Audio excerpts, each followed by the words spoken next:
Welcome to Artificially Informed, Making Sense of AI this week. I'm your host, Logan Edmonds, CEO of TTS Cyber and president of Point A Ventures.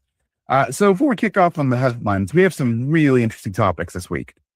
Major stories involving massive disruption from Iranian hackers, cloud bills going through the roof and eating your lunch money, whether through SaaS spend or cloud infrastructure, how oil, war, and AI are all intricately and honestly over intimately linked together and causing each other massive nightmare headaches.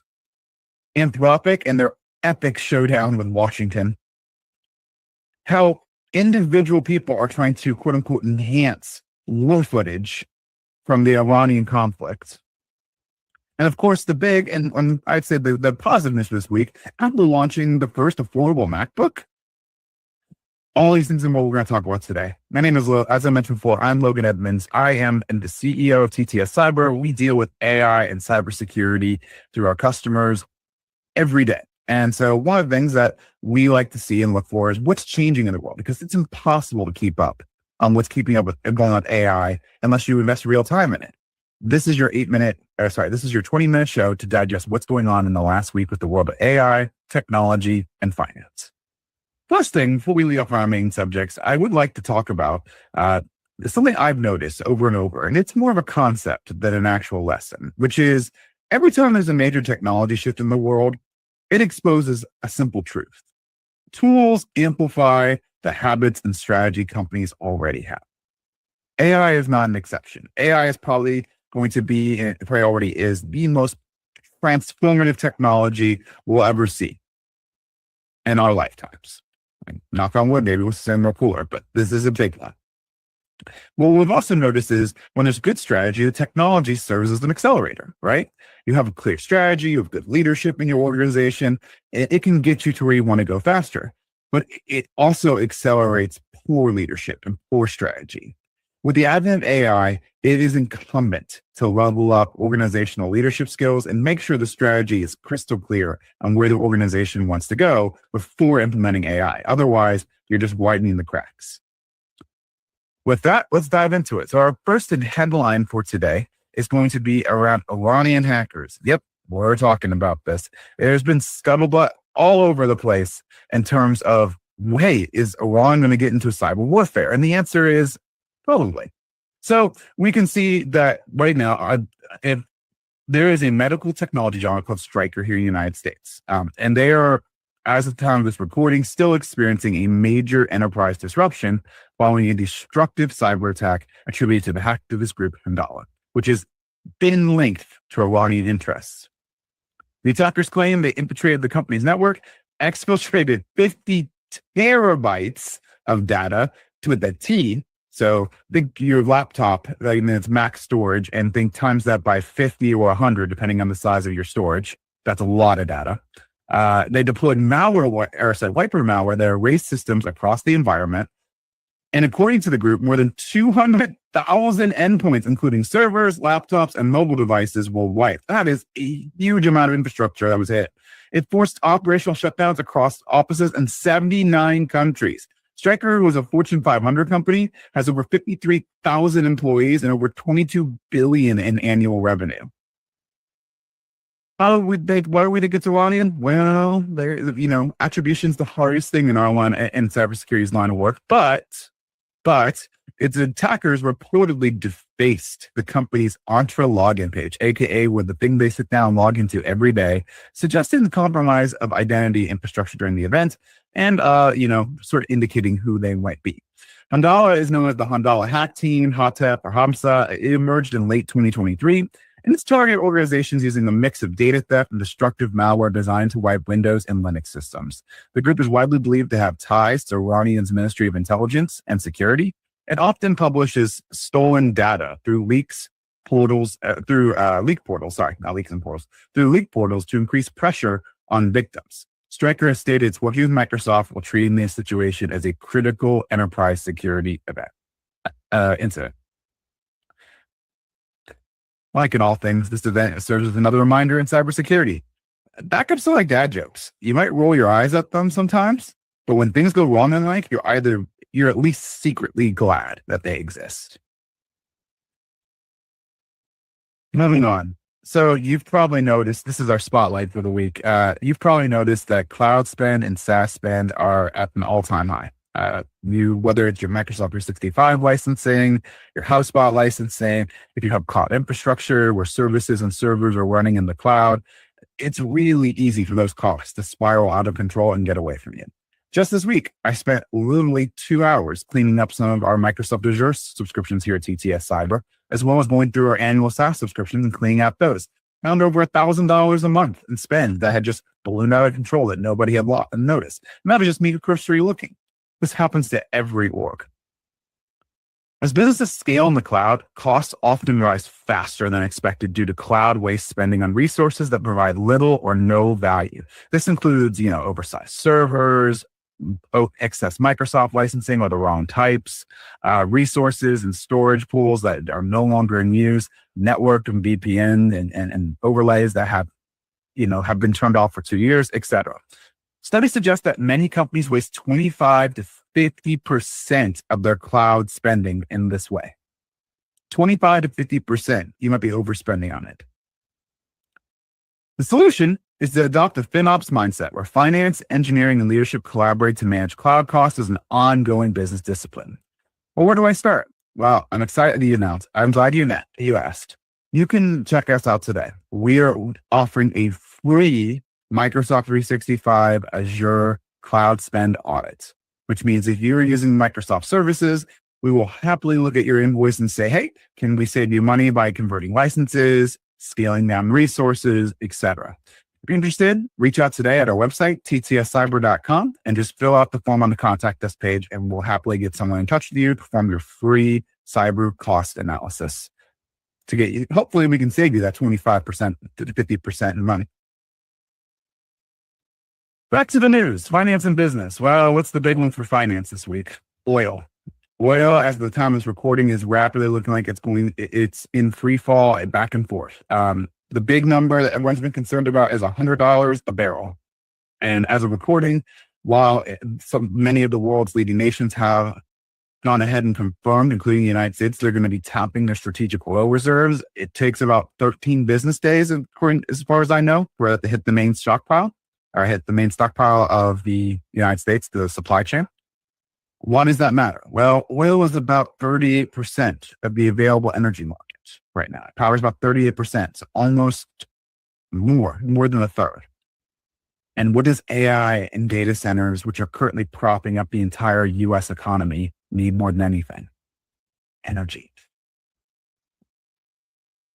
The story comes from Business Insider, but we're going to go ahead and read the executive summary here. Since the conflict evolved, I'm going to skip to the second paragraph. Since the conflict involving Iran escalated earlier this year, shares of major AI chip suppliers such as TSMC, I'm going to adjust my screen real quick. That's better. Such as TSMC, and do this too, so you all can see. There we go. Such as TSMC, Samsung Electronics, and SK Hynix have swung sharply at times, falling between 9% and 22% in stock price as investors weigh the impact of rising energy costs and geopolitical risk. The concern is simple. The AI boom depends on massive computing infrastructure, and that infrastructure consumes enormous amounts of power. The longer this conflict goes on, especially related to the Strait of Hormuz, for those of you who are not already aware of this, there is a strategic shipping lane that Iran borders that is crucial to the world's energy supplies, and oil flows through it on boats. That strait is effectively closed as the time of this recording. Ships are being attacked, and it's put a choke point on the world's oil supplies. Without that oil free flowing, energy costs are skyrocketing. And we are really looking at a risk, in my opinion, of AI eating itself. AI is absolutely going to eat the world, but at first it might eat itself based on its ever-growing energy costs and the fact that energy now is going to skyrocket unless something changes dramatically on the ground. On that cheery note, and we're going into another intense article, let's talk about Washington. So, Anthropic, was you paying attention in last week's call? Anthropic took on and said no to Washington, D.C., to the Trump administration, to the Department of War, slash Department of Defense, depending on they prefer Department of War now.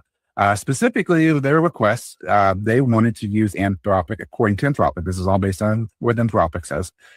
They want to use Anthropic for military operations and within the accordance of the law. Anthropic wanted to put some additional constraints on the use of their product, i.e., they wanted a man in the middle, someone who was at the button when AI was making all the decisions, who had the final say of whether it proceeded or not. They did not want a full autonomous, their AI fully autonomously running weaponry, doing surveillance. They had serious concerns specifically related to, using AI for military actions in terms of kinetic strikes, I believe. And then the other one they had concerns about was domestic surveillance. They really wanted guarantees it would be used on, here in the United States. Anthropic has built its brand as the more morally acceptable alternative to AI, or morally appetizing to something like OpenAI and Gemini. It's part of their brand infrastructure. And Washington, D.C. put them on the no-no list, meaning if you're in the Defense Department, I still use this, the Department of War's supply chain, you're not supposed to use Anthropic's product, or you're supposed to govern it very strictly. Why would that matter? Well, first off, Anthropic lost a $200 million contract. That's not insignificant. But more importantly, some of their biggest partners are in that supply chain ecosystem. Think AWS, think Microsoft, think all those Oracle, all those cloud partners, not to mention individual customers that might heavily use their product that are in the defense space ecosystem sales cycle. This all is interconnected. This can jeopardize their growth, and it very well might. So, as they promised, Anthropic has launched a lawsuit against Washington, D.C. AI startup Anthropic has filed a lawsuit against the U.S. government, arguing that federal actions targeting the company were unfair, harmful and harmful competition. The dispute highlights the growing tension between the fast-moving AI innovation and government concerns about national security, misinformation, cyber threats, and global technology leadership. Anthropic, creator of the Claude AI model, claims regulators singled it out with restrictions that can limit its ability to compete with other major AI developers like OpenAI and Google. The case could set an important precedent. If Anthropic wins, it might curb government oversight of AI firms. It could also usher in a stricter federal control, if they lose, over the rapidly expanding AI industry. In other words, the future of AI regulation might now depend on judges who sit and still type with two fingers saying the Google. If the case gets any bigger, the next software update in Claude might be called a feature include terms and conditions approved by Congress. Maybe not. That was a dad joke put at the very end of the article. I don't know if that one's going to stand on its own 2 feet. It's going to have major implications, and it'll likely take some time to play out. But Anthropic is fighting, in my opinion, for this will be a key case in determining how AI is regulated, governed, and treated in its relationship with the government for decades to come. This is going to be a big one. Let's talk about AI in the real world. So one of the things that's been a bit of a disturbing social media trend over the last few weeks is using AI enhancements on pictures from the Iranian conflict and war zone.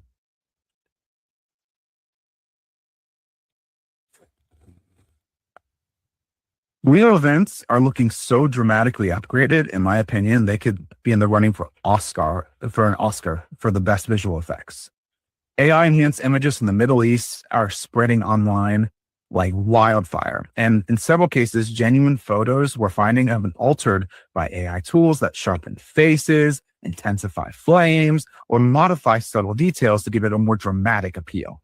One widely shared image of a downed US pilot in the Kuwait even carried the Google Synth ID watermark.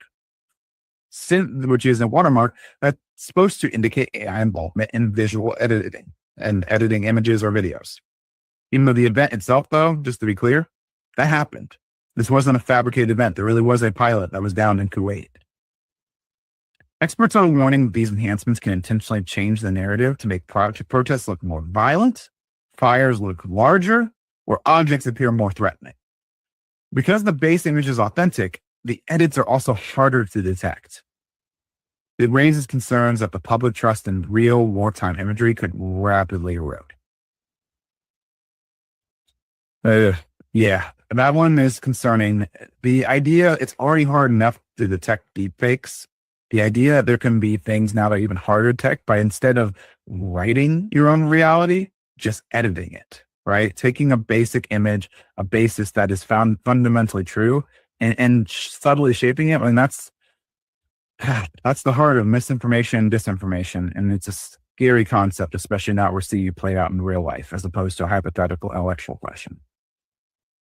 On that note, let's move to our cheerier story of the week. And this one actually makes me kind of excited. Apple has released a budget Mac. Finally, for the longest time, the only budget Mac I would classify would be their Mac Mini, but they've actually released a $599 MacBook, which is impressive in this environment. As people who are watching this might already know, as time recording, computer prices are going up. Specific components such as CPU processors, graphical processing units, and random access memory, aka RAM, have more than doubled or tripled in prices in some cases, meaning that computers are just getting more expensive. We're seeing laptops that are previously priced at $700 now at $1,200. And it's probably not going to stop anytime soon. So here comes Apple out of left field, and they've launched a $599 MacBook. Well, what's the secret, right? They also have a $499 price for education customers aimed exclusively at students, schools, and first-time Mac buyers, FYI. So it definitely looks like they're taking aim at the low-end Windows PC market and even the Chromebook market, which has had an iron grip on the education system for more than a decade now. This move, they're using, so alongside MacBook Air models powered by the new M5 chip and the upgraded MacBook Pro, this is going to be their new lineup and for this Mac. It's called the MacBook Neo. And it uses Apple's A18 Pro chip, which is a mobile processor. It's actually what's used to power the iPhone 16, which is fascinating. One of the main complaints for the longest time has been for anyone who uses, an iPad, why can't I run Mac OS on it? Well, apparently now you can, at least in theory, because they've built a MacBook that's essentially using the same guts as the iPad and iPhones. It means it's going to be more power efficient.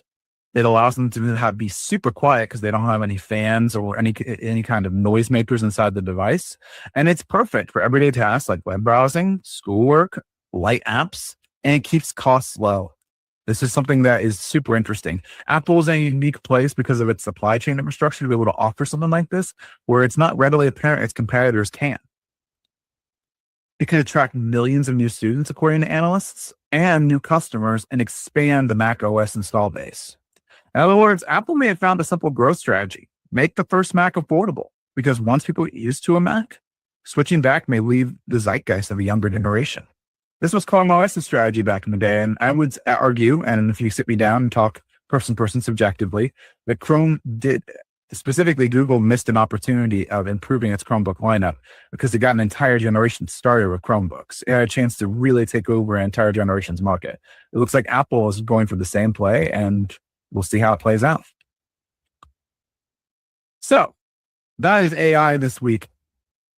And it is, unfortunately, with the current geopolitical scene, a little bit on the darker side, but there is still some hope. I do believe AI is going to be changing the world, and I don't have a crystal ball, right? I don't know where this is going to land, but I do know that even after the dot-com bubble, people said this internet thing was a fad, and then it hyped up and it blew up and everything blew up.